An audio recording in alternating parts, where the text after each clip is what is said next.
قرآن کی آیت ہے 29ویں پارے میں بھی ہے, 28 اس میں قد افلح المؤمنون جو سورہ مومنون ہے اس میں بھی ہے کہ اللہ نے فرمایا زوجہ کے علاوہ کوئی بھی راستہ اختیار کرتا ہے فاولئک ھم العادون. اور اس میں الفاظ دیکھو فمن ابتغى وراء ذلک, ذالک جو ہے نا یہ بلاغت ہے, ذالک اس میں اشارہ جب ہاتھ سے اشارہ کرتے ہیں نا اس وقت کہا جاتا ہے.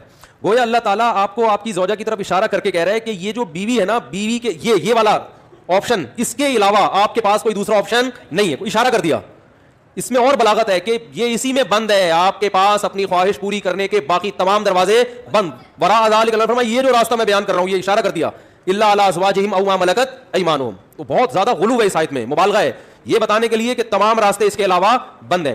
دوسرا قرآن میں سورہ نور کی جو آیتیں ہیں ولیستعفف الذین لا یجدون نکاحا, جو نکاح نہیں پاتے, موجود نہیں پاتے نکاح, انہیں چاہیے کہ پاک دامنی کے ساتھ رہیں. وہ یہاں بھی ہے. اور نکاح موجود نہ پانے کا مطلب کیا ہے کہ آپ کی مالی حیثیت ایسی ہے کہ اس کے حساب سے آپ کو کوئی رشتہ دینے کے لیے تیار نہیں ہے. تیسری آیت 5ویں پارے کی ابتدائی آیتیں ہیں, اس میں اللہ نے فرمایا کہ جو آزاد عورت سے نکاح کی طاقت نہیں رکھتا وہ کسی کی باندی سے نکاح کر لے. تو باندیاں تو نہیں ہے, مطلب قرآن کا حاصل یہ ہے کہ اپنا معیار نکاح میں گرا دے, نقصان کرے اپنا, کوئی بات نہیں ہے, لیکن پھر بھی دوسرے راستے ان کو اختیار نہیں کر سکتا. تو اس لیے اگر آپ کے پاس پیسے نہیں ہے, کوئی نکاح کے لیے تیار نہیں ہے, اپنا معیار آپ گرائیں, آپ کو دوسرے راستوں ہینڈ پریکٹس اور اس جیسے بے حیائی کی آپ کو اجازت, نہ زنا کی طرف نہ کسی اور راستے کی طرف جانے کی اجازت ہے. یہ تیسری دلیل ہو گئی کہ نکاح کا معیار آپ کو گرانا پڑے گا اپنا. اور رہا یہ مسئلہ کہ یہ کیسے ہو سکتا ہے, میرا تو اسٹینڈرڈ ہے, تو بھائی دنیا کو مسافر خانہ سمجھو, تو اسٹینڈرڈ گیا تیل لینے, ٹھیک ہے نا, اچھے سے اچھے کی تلاش کریں لیکن برائی سے تو اچھا ہے نا.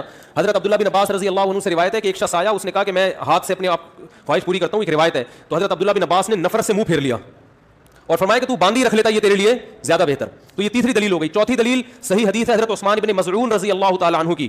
وہ فرماتے ہیں ہم سفر میں ہوتے تھے, بیوی سے دوری ہم پہ بہت شاق گزرتی تھی, ظاہر زنا میں پڑنے کا خطرہ تھا.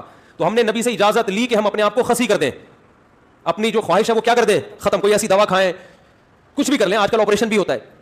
تو لو اجازنا لاختصینا, حدیث کے الفاظ ہیں, اتنی ٹینشن میں تھے ہم کہ اگر نبی ہمیں اجازت دیتے تو ہم اپنے آپ کو خسی کر لیتے, لیکن نبی نے اس کی پرمیشن نہیں دی. اب دیکھو صحابی رسول اتنی شدید ٹینشن میں بھی اس کا حل یہ نہیں تلاش کر رہے کہ ہاتھ سے اپنے آپ کو مطمئن کر لیں, اتنی شدید ٹینشن میں بھی. اگر اس کی اسلام میں ذرہ برابر بھی گنجائش ہوتی تو ذرا سا تو اشارہ ملتا نا, صحابہ کر لیتے, یا ان کو اشارہ دے دیا جاتا کہ بھائی اپنے آپ کو خسی کرنے کے پر آ گئے ہو, اپنی اللہ کی تخلیق کو تبدیل کر رہے ہو, تو اس سے بہتر ہے کہ تم اپنی تسکین کر لو اس طریقے سے.